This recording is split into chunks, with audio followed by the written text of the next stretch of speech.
अगर आप भी चाहते हैं कि आपन म्यूजिक के वीडियो सबसे पहले आप तक पहुंचे, तो लाल बटन को दबाकर चैनल को सब्सक्राइब जरूर कर ले और साथ में बेल आइकन को दबाना ना भूलें।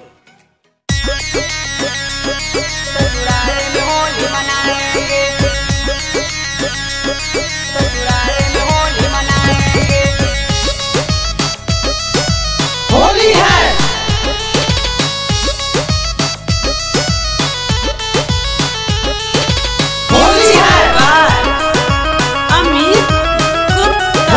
होली के बा मस्त महीना ससुरारे में बिताएंगे, ठीक है।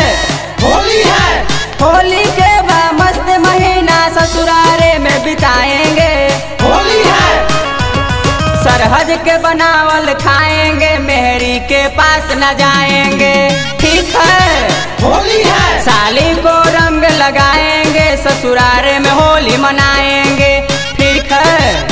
होली है आइल बा होली त जाइब ससुरार हो, ठीक है। होली है आइल बा होली त जाइब ससुरार हो, साली के रगम हम ही दुनो गाल हो, ठीक है। होली है सब सरहजियन के बढ़ल बा मन हो, साड़ी उठा के रंग देव डाल हो, ठीक है। होली है जाते ही बाजार से हम रंग अबीर ले आएंगे, ठीक है।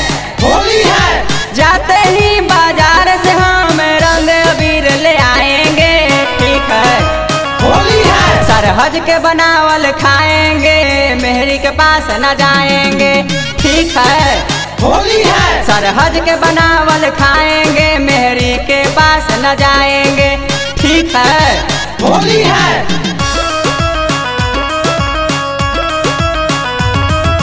होली है होली है होली है नवतुर बाजार जाए फोड़ जी के चोली लाए, ठीक है। होली है नवतुर बाजार जाए फोड़ जी के चोली लाए, इनका राते अपना हाथ से पहनाए, ठीक है। होली है रीत धर्मेंद्र इनकर गाट बाटे, अंकज सोनू हमरा से नाराज बाटे, ठीक है। होली है हाई हम अभिषेक परवाना किसी से नहीं डराएंगे, ठीक है। होली है हाई हम अभिषेक परवाना किसी से नहीं डराएंगे, ठीक है। होली है ससुरारे में होली बिताएंगे, दरियापुर ना जाएंगे, ठीक है। होली है ससुरारे में होली बिताएंगे, दरियापुर ना जाएंगे, ठीक है।